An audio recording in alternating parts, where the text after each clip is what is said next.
मेरे साथ विनोद अग्निहोत्री यहाँ पर मौजूद है। आप सब जानते हैं एक सीनियर जर्नलिस्ट है। मेरे साथ सीपी राय साहब मौजूद है जो कि समाजवादी पार्टी को रिप्रेजेंट कर रहे हैं। श्रीकांत जी है, मीडिया हेड है भारतीय जनता पार्टी के, मथुरा से आते हैं, उत्तर प्रदेश को बहुत अच्छी तरह से समझते हैं। और शरद प्रधान है जो आप सब जानते हैं एक सीनियर जर्नलिस्ट हैं, एनालिस्ट है, उत्तर प्रदेश की सियासत को बहुत वक्त से देख रहे हैं। मैं पहले विनोद अग्निहोत्री और शरद प्रधान के पास आऊंगा।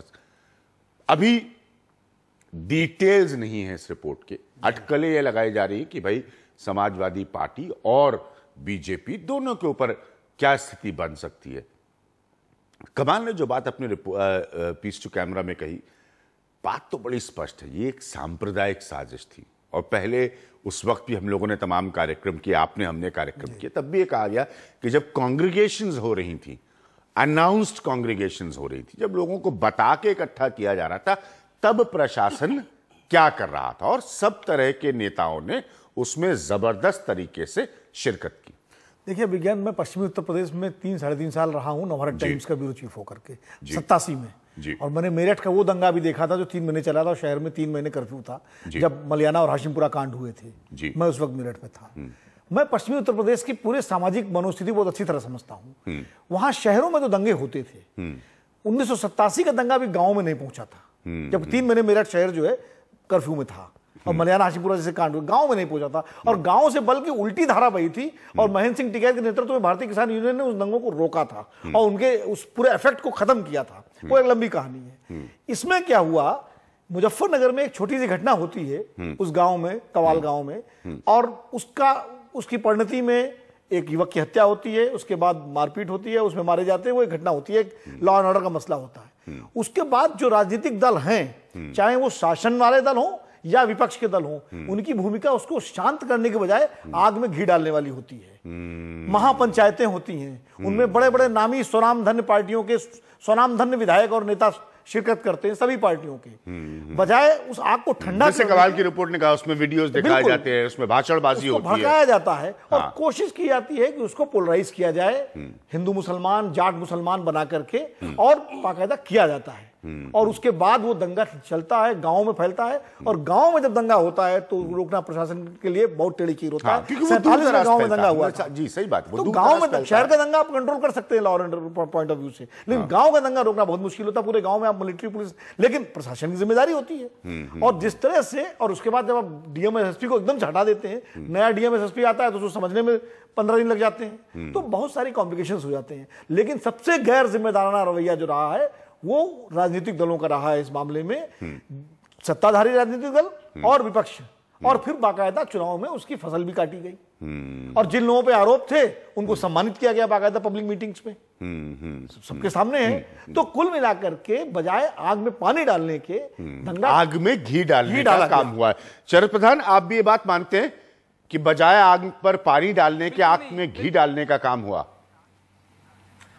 बिल्कुल ये हुआ, लेकिन देखिए शुरुआत जो है वो एक नॉर्मल वायलेंस की तरीके से हुई। देखिए उत्तर प्रदेश का जो पश्चिम का इलाका है उसको वाइल्ड वेस्ट कहते हैं हम लोग, कि जहां पे हर आपस में लोग स्कोर सेटल कर लेते हैं, उसने इसको मारा, इसने उसको मारा, मामला खत्म हो गया। वही वहां पे हुआ, एक मामूली इंसिडेंट, छेड़खानी का इंसिडेंट था या मोटरसाइकिल लड़ने का, ये चीज क्लियर नहीं है आज तक, लेकिन 2 ग्रुप्स में झगड़ा हुआ, एक को उन लोगों ने मार डाला, एक मुस्लिम लड़के को मार दिया, और वो मार के भागे तो गांव वालों ने चेज किया और उन दोनों को मार दिया।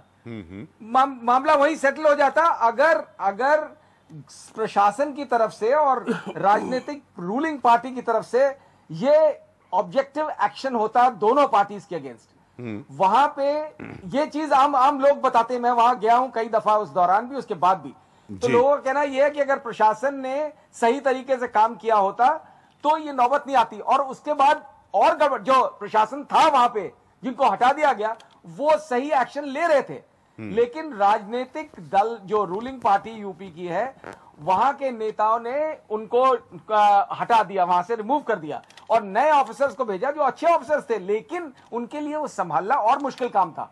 उसमें 2-3 दफे एक आपस में एक पुलिस ऑफिसर, सीनियर ऑफिसर भेजे गए, उनका अपना ईगो क्लैश था किसी के साथ, तो वो बैठ गए अपने गेस्ट हाउस में, वो नहीं उतरे मैदान में। नतीजा क्या, हालत बिगड़ती गई, परमिशन दे दी गई पंचायत के लिए जो प्रशासन को नहीं देनी चाहिए थी। उस कॉन्फ्लिक्ट में जो पॉलिटिकल लीडर्स का जो कॉन्फ्लिक्ट था, उसके बीच में प्रशासन भी, इस तरह प्रशासन को भी ऑब्जेक्टिव एक्शन करने की इजाजत नहीं मिली, जिसकी वजह से हालात बिगड़े। तो इसमें देखिए, प्रशासन की इनेप्ट हैंडलिंग जरूर है, लेकिन उसके लिए रिस्पॉन्सिबल है पॉलिटिकल लीडर्स। और दोनों, चाहे वो बीजेपी की हो चाहे समाजवादी पार्टी की हो, दोनों तरफ से नाजायज गलत निर्णय लिए गए, इस वजह से हालत बिगड़ी। बीजेपी ने इसका और फायदा उठाया, और उनका तो काम ही है आग में घी झोंकने का, जहां भी कम्युनल सिचुएशन हो। अब वो किस तरीके से इनको दोनों पार्टीज को लगा कि हम दोनों इससे बेनिफिट उठा लेंगे, दोनों पोलराइजेशन की पॉलिटिक्स खेलने लगे, जिससे सिचुएशन वहां तक पहुंच गई कि 62 लोग मर गए और 55,000 लोग नियंत्रण से बाहर हो गए। ठीक है, दोनों पॉलिटिकल पार्टी, शरद प्रधान जो कह रहे हैं और विनोद अग्निहोत्री जो कह रहे हैं, दोनों पॉलिटिकल पार्टीज के रिप्रेजेंट। सीपी राय साहब, अब क्या कहेगी समाजवादी पार्टी? मैंने सुप्रीम कोर्ट ने क्या कहा था 26, मैं बीएल जोशी साहब के स्टेटमेंट पे भी नहीं जा रहा हूं, सुप्रीम कोर्ट ने क्या कहा था 26 मार्च 2014 को, वो पढ़ के मैंने सुनाया। अब क्या कहेगी समाजवादी पार्टी? अटकलें ये लगाई जा रही कि जब भी ये रिपोर्ट के डिटेल्स बाहर आते हैं, ये बीजेपी और समाजवादी पार्टी पर प्रश्न उठा सकते हैं। रिपोर्ट का इंतजार है, क्योंकि रिपोर्ट गोपनीय होती है, वो सामने आए तभी उस पर स्पष्ट बात हो सकती है। मैं आज ये फिर कह सकता हूं बैठ करके, तब भी कहा था कि ये एक काला धब्बा था, एक दुखद घटना थी। एक भी इंसान की मौत किसी भी सरकार के लिए या किसी इंसान के लिए दुखद घटना होती है। और निश्चित तौर पर जो सुप्रीम कोर्ट ने कहा, हमने तब भी कहा था कि हम सुप्रीम कोर्ट के उस फैसले से डिफर नहीं करते। अगर प्रशासनिक गलती नहीं हुई होती, अगर चूक नहीं होती, समय पर उन लोगों ने वहां पर, प्रशासन ही हाथ पैर होता है किसी सरकार का, वही सूचना देता है और वही तत्काल वहां कार्रवाई करता है। उसकी सूचना के आधार पर ऊपर की सरकार फैसला लेती है और निर्देश देती है। निश्चित तौर पर अगर वो गलती उन लोगों ने नहीं की होती तो और पहले कड़ा फैसला ले लिया गया होता।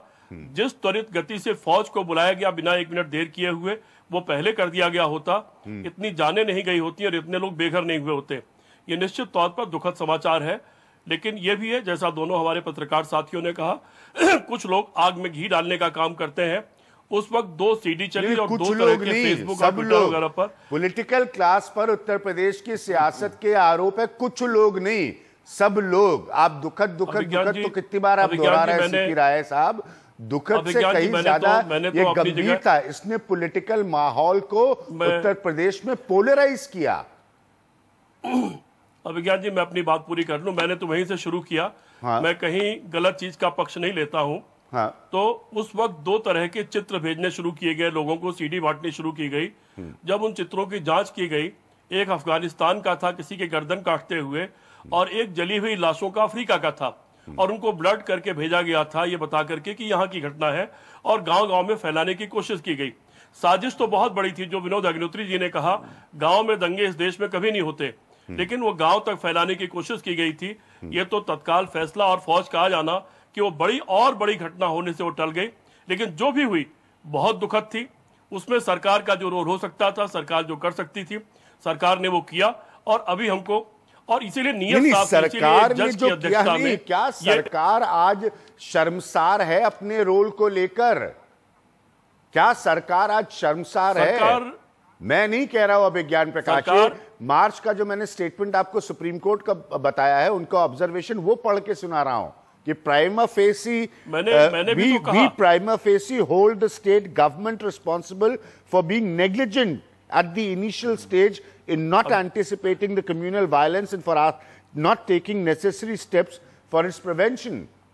क्या आप आज अपने आप को शर्मसार मानते हैं? गवर्नमेंट, उत्तर प्रदेश की सरकार, समाजवादी पार्टी की सरकार, मेरा प्रश्न ये है। मैं पूरा समय उसके बाद श्रीकांत जी को मैंने उससे कहा, आपने, हाँ, मैंने उसको डिफर कहा किया। मैंने कहा अगर प्रशासनिक चूक नहीं हुई होती तो इतनी बड़ी गलती नहीं होती। प्रशासनिक चूक के कारण इन लोगों को हटाना पड़ा था उस वक्त, जिसका बाद में कह रहे हैं कि वो लोग क्यों हटाएंगे। उन लोगों ने गलती की थी, इसलिए उनको हटाना पड़ा। उत्तर प्रदेश की सरकार जिम्मेदार है, हाँ या नहीं? और उसका हम सबको, इस प्रशासनिक चूक के लिए उत्तर प्रदेश की सरकार जिम्मेदार है, हाँ या नहीं? बस इतना बताइए। आप ये मान रहे हैं ना प्रशासनिक चूक हुई? प्रशासनिक चूक के लिए प्रशासन का वो तंत्र जिम्मेदार है, और सरकार को जब सूचना मिल गई, सरकार ने अपना काम किया। प्रशासन का वो तंत्र का सरकार से बाहर काम करता है। एक मिनट, मैं शशिकांत जी को लूंगा। विनोद जी, आप भी कुछ कहना चाह रहे हैं, मैं जानता हूं, क्योंकि आप लोग ऐसे प्रशासन का वो तंत्र वो तंत्र क्या पड़ोसी राज्य ने अपॉइंट किया था क्या वो तंत्र?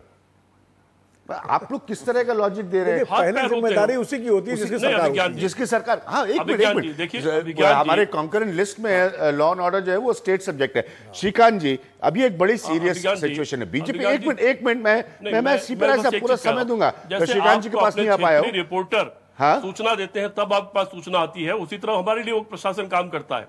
ठीक है, लेकिन प्रशासन जो है वो सरकार के तहत काम करता है। आप ये मत कह के निकल जाने की कोशिश करिए कि वो प्रशासन नहीं होता, खाली ये प्रशासन होता है जब आपकी सरकार होती है। फर्क ये बड़ा निकलने की कोशुश नहीं कर रहे हैं। जी हाँ जी।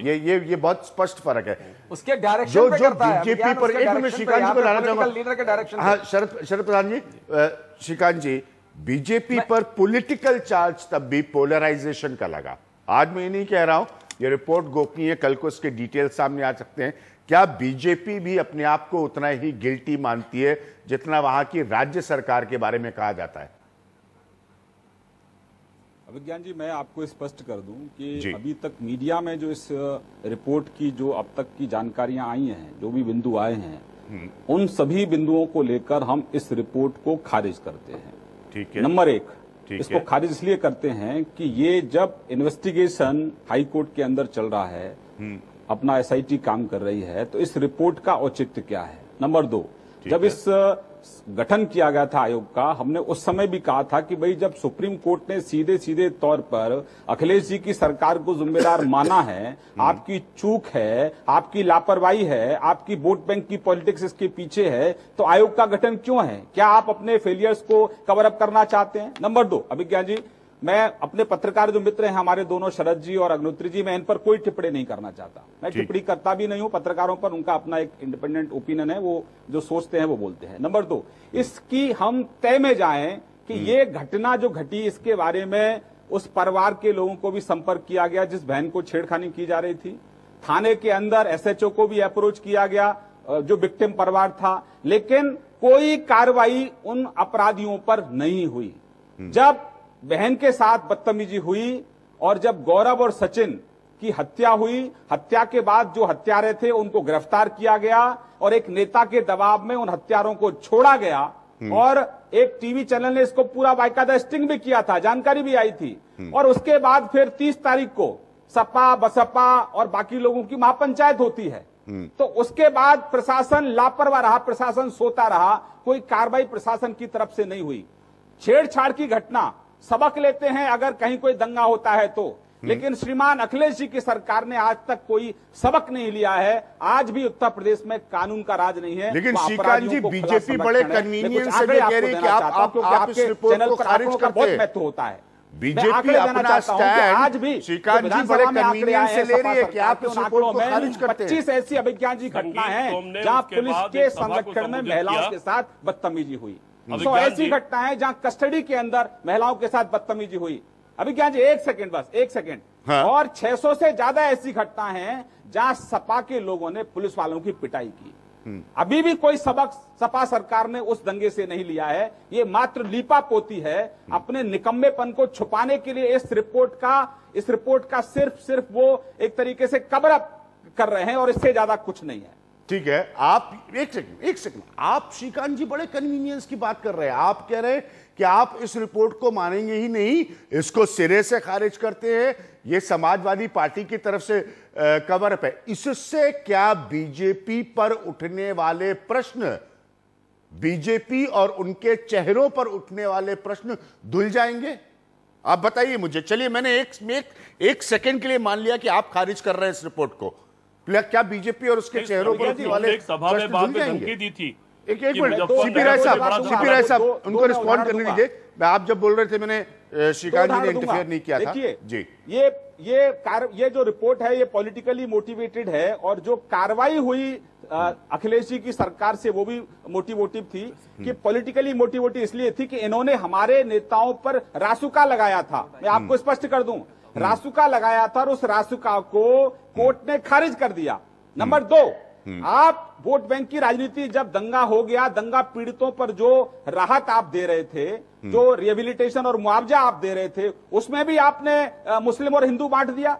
आपने मुसलमानों को 90 करोड़ दे दिया, और जब सुप्रीम कोर्ट ने आपको 21 नवंबर 2014 को सुप्रीम कोर्ट ने फिर फटकार लगाई सपा सरकार को कि आप जो पीड़ित हैं उनको भी धर्म के नाम पर बांट रहे हो, मुआवजे पर भी राजनीति कर रहे हो, तब जाके 3.5 करोड़ का रुपए का वो एक मुआवजे में और उन्होंने इंक्रीज किया और वहां का डीएम कहता है कि भाई अब इसको हम जो और भी इफेक्टेड लोग हैं उनको भी आप देंगे। तो मैं 2 उदाहरण मैंने दिए, इससे स्पष्ट होता है कि वहां की सरकार अपने आप को बचाने के लिए इस तरह की रिपोर्ट का एक मैं कहता हूं कि सिर्फ कवर अप है और इससे ज्यादा कुछ। ठीक है, चलिए आप ये बताइए, आप ये कह रहे हैं कि ये रिपोर्ट महज कवर अप है बीजेपी के हिसाब से, फिर आप किसको मानेंगे? आप किस बात को मानेंगे? क्योंकि उसमें एक एसआईटी है, आप खुद उसको जानते हैं, आप किस बात को मानेंगे? मैं जानना चाहता हूं, क्योंकि उसके बाद पॉलिटिकली बीजेपी ने क्या किया उन चेहरों के साथ, वो सबके सामने है, किस तरह से बीजेपी ने बैक किया उनको। आप फिर किस बात को मानेंगे, मैं ये जानना चाहता हूं बीजेपी से। अभिज्ञान जी, हाँ। आपने रासुका लगाया, इसका मतलब आपने पॉलिटिकली मोटिवेटेड होकर रासुका लगाया, राजनीतिक द्वेष की भावना से प्रभावित होकर आपने रासुका लगाया। अगर हमारे लोगों ने कुछ किया ही नहीं तो रासुका क्यों लगाया? हमारे लोगों पर अगर सपा सरकार अगर आरोप मढ़ देती है तो क्या हम उनको आरोपी मान लेंगे? क्या अपने लोगों का हम लोग सम्मान नहीं करेंगे? क्या हमारे कार्यकर्ता का मोरल नहीं है? मतलब समाजवादी पार्टी हमारे हर नेता को अगर टेंट लगा दे, उसके ऊपर उसको आरोपी बना दे, तो क्या उनको सपा के कहने से आरोपी बना देंगे?